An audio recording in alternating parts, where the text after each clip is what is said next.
mga langga. Happy Thursday. So, ayan.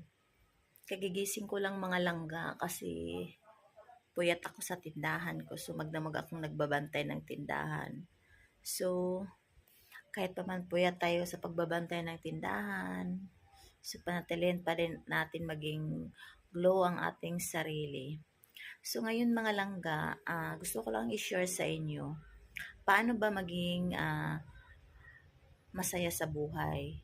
So, gusto ko lang sabihin sa inyo kasi based on my experience, paano ba maging masaya sa buhay is yung marunong tayong makontento kung anong mayroon tayo, mga langga. Kasi naranasan ko yung mga langga dati. Lahat nabibili ko, lahat nakukuha ko, lahat napupuntahan ko. So, yung mga bagay dati parang hindi pa rin nakokontento sa buhay ko. Gusto ko parang magkaroon ng maraming pera. Gusto ko pa rin magkaroon ng sobra-sobra. Pero alam niyo mga langga,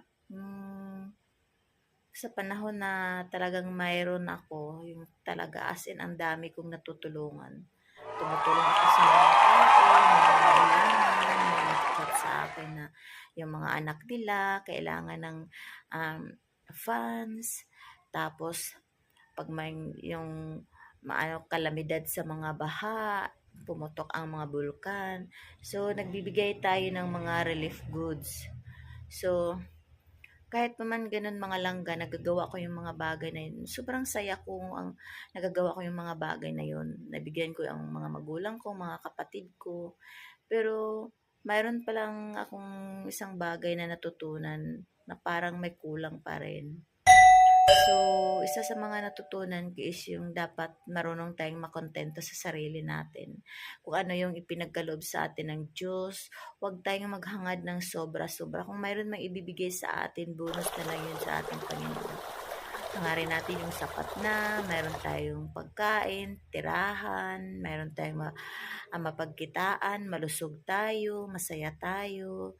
Yan lahat mga langga hinihiling ko sa Diyos at binibigay na sa akin. Kaya ngayon, yun ang totoo kong kaligayahan mga langga. Tsaka, isa pa, yung sobrang grateful tayo sa ating Panginoong Diyos. Yung magising sa umaga, bago matulog, mag-thank you tayo sa lahat ng mga nagagawa natin sa buong araw. Healthy tayo, wala tayong sakit. Yan yung totoong kaligayahan mga langga. Yung makontento talaga tayo.